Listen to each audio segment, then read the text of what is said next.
Hello, this is Stephen Wolf, and I wanted to do my very first chapter Friday. I've been watching a lot of folks do these online, and I really like them.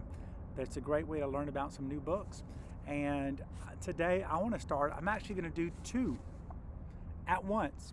And the reason I chose these, it's Luna's Rescue, book one of the Cottonwood Chronicles, and Lisa's Ugly Glasses.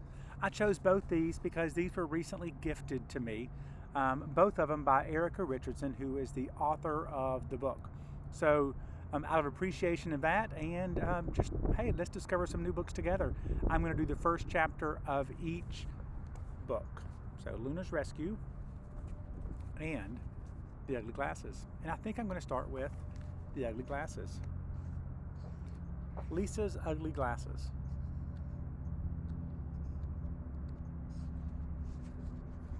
I'm Lisa. I'm 11.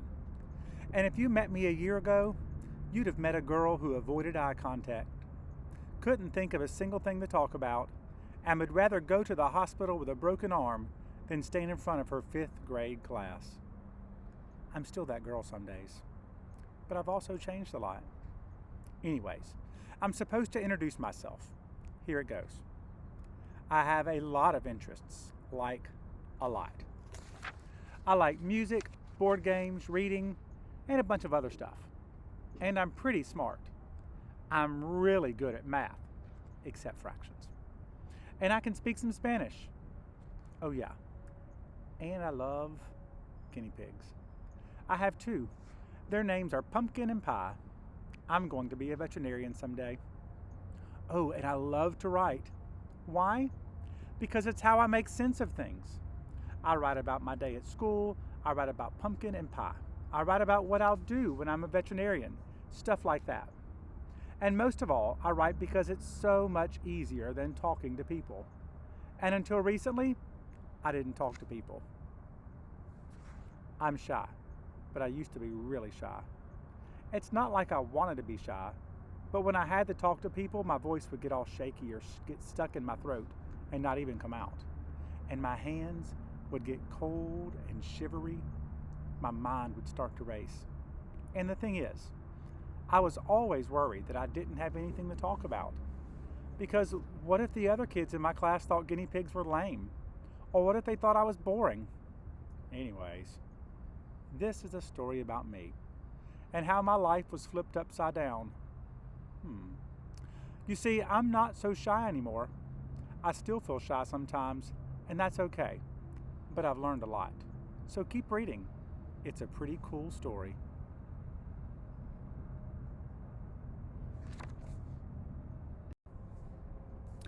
The second book I want to do today is Luna's Rescue.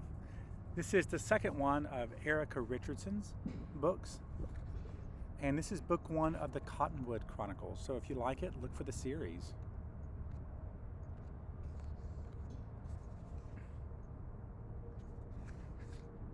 Chapter 1. Luna. Luna was a great adventurer, and even a hero, but it hadn't always been that way. Before her first great adventure, she was just an ordinary gecko. That's right, a gecko. She was tiny, small enough to fit in the palm of an adult human's hand. Luna was a crested gecko. That meant she had long, eyelash-like spikes. She thought they looked quite lovely in the reflection of her tank. Of course, they weren't real eyelashes. They were spikes made of her skin. The tiny spikes formed two pretty rows, curving around the top of each other, on top of each of her eyes, and continuing down her neck and back. Her orange-brown skin made her look warm and friendly. It was perfect for camouflaging against the thick, knobby stick her humans had placed in her tank. Yes, she still lived in a tank. A small tank. Hers was a small, small world. A glass tank, the knobby stick, and some artificial plants. Although, before her first adventure, she didn't know that they were artificial. Luna liked her name. It fit her quite well because her skin matched the many different colors of the moon. And that's exactly what her name meant. Moon. Her skin changed from light tan during the day to warm orange-brown at night. Luna was nocturnal. so she spent a lot of time looking up at the moon. When the moon was up, she was awake. When the sun came up, she went to sleep. Luna lived in her tank, in a house, on the edge of Cottonwood Forest. Luna didn't know it, but Cottonwood Forest had a reputation. Most of the humans who lived nearby felt that something was odd about Cottonwood Forest.